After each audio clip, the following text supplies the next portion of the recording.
Dear children, yesterday I was taught you economics lesson second sector of the Indian economy. In this chapter, I taught you factor responsible for employment of a majority of population in primary sector and creating more employment के बारे में बताया था. Now look at the page number 409. Organized and unorganized sector. संगठित क्षेत्र और असंगठित क्षेत्र कौन है, इसके बारे में देखें. ऑर्गेनाइज सेक्टर प्रायः सरकारी तंत्र होता है, गवर्नमेंट का होता है सिस्टम, वो आपका ऑर्गेनाइज सिस्टम में जाता है. अनऑर्गेनाइज में प्राइवेट सेक्टर जाता है या आउटसाइडर सेक्टर, जो किसी संगठन में नहीं जुड़े हैं, ऐसे सेक्टर. देखें सबसे पहले organise sector. Organise sector comprises such as enterprises as are registered by government. ऐसे सेक्टर या संगठन जिनका सरकार के ऑफिशियल रूप में या सरकार के यहाँ गजट है या सरकार के यहाँ रजिस्टर्ड हैं, ऐसी कंपनियाँ वो ऑर्गेनाइज सेक्टर में आती हैं. ऐसी कंपनियाँ जो सरकार के अंडर में रजिस्टर्ड हैं, अंडर मतलब उनके किसी भी एक अनुभाग से अनुबंधित हैं, जिनका पंजीयन है, ऐसी कंपनियां ऑर्गेनाइज सेक्टर में आती हैं. Which follow rules and regulation, और सरकारी नियम और कानूनों का पालन करते हैं. Frame by government under various act. Some of the acts are like minimum wages act, shop and establishment act, payment of gratuity act, industrial dispute act, workman compensation act. It is organise sector provide food, wages, food, working condition, job security to its employees.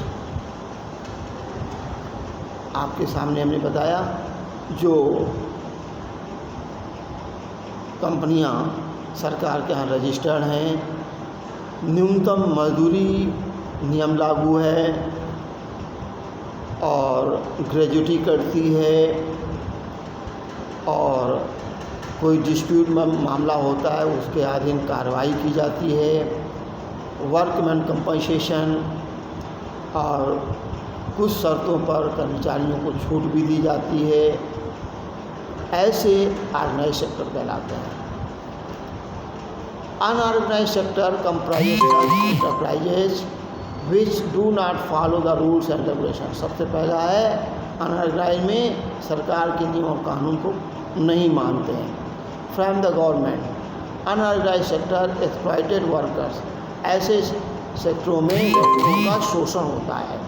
By giving less salary, उन्हें मजदूरी कम दी जाती है. Not providing job security, और उनकी कोई job की security नहीं होती है. लॉन्ग वर्किंग आवर्स, उनके लंबे घंटे होते हैं. The main differences between employment in organise and unorganise sector are as under. अब देखिए कौन कौन दिया गया ऑर्गेनाइज में. हाई सैलरीज विशेषता है, जॉब की सिक्योरिटी होती है ऑर्गेनाइज में. लेस वर्किंग आवर्स होते हैं. प्रोविजन फॉर पेड हॉलीडेज, छुट्टियों का भी पैसा दिया जाता है. गुड वर्किंग कैंडिडेट्स, अच्छे कर्मचारी होते हैं, गुड कैंडिडेट होते हैं. Provision for overtime allowance, और इसमें ओवर टाइम का भत्ता दे होता है, अर्थात जो अतिरिक्त काम करते हैं उन्हें अलग से पैसा दिया जाता है. अनऑर्गेनाइज में लो सैलरी होती है, जॉब की सिक्योरिटी नहीं होती है, लॉन्ग वर्किंग आवर होते हैं. नो प्रोविजन फॉर बेनिफिट, अन्य कोई लाभ का कोई प्रोविजन नहीं है. पुअर वर्किंग कैंडिडेट्स ज़्यादा होते हैं क्योंकि सैलरी कम मिलती है. No provision for overtime allowance, और यहाँ ओवर टाइम का पैसा मिलने का कोई प्रावधान नहीं होता है. इसके बाद में how to protect workers in the unorganised sector. अब इन्हें कैसे संगठित किया जाए, कैसे बचाया जाए इसके बारे में देखें। फर्स्ट है alternative source of employment. Alternative मतलब इस कार्य के बदले दूसरा कार्य उनको उपलब्ध हो। कहते हैं with the ever increasing population it is becoming more and more difficult to observe additional work in home activities. Therefore, the development and growth of other sector of economy is essential to create additional employment opportunities in the other sector like electric powers, finance and training of rural workers. Public works program. The main problem of the agricultural workers is that majority of them get employment during the sowing and harvesting periods, that is for very short period during the year. For remaining part of the year they usually remains unemployment.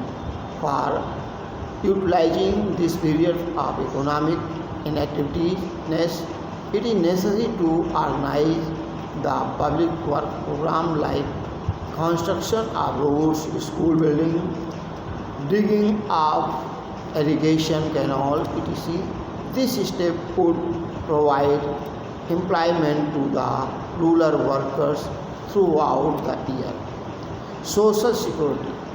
The workers of unorganized sector have no social security or job. There is no provisions of sick leave, earned leave, pension or gratuity. Since efforts are needed because agricultural labor is not permanently attached to an particular employer, for one to which the social security becomes a complex problem. Therefore, in such, the state must shoulder the responsibility of providing compulsory insurance either on the marginal contribution or on average contribution. Now, sector in terms of ownership. The classification of economic activity can be also made on basis of ownership. Ownership means who owns the assets and who is responsible for delivery of services.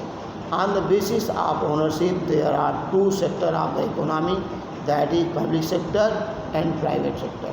Public sector का मतलब सरकारी तंत्र से है और private एक निजी तंत्र से है। पब्लिक सेक्टर में दो प्रकार के नहीं, देखिए चार प्रकार के सेक्टर हैं शायद।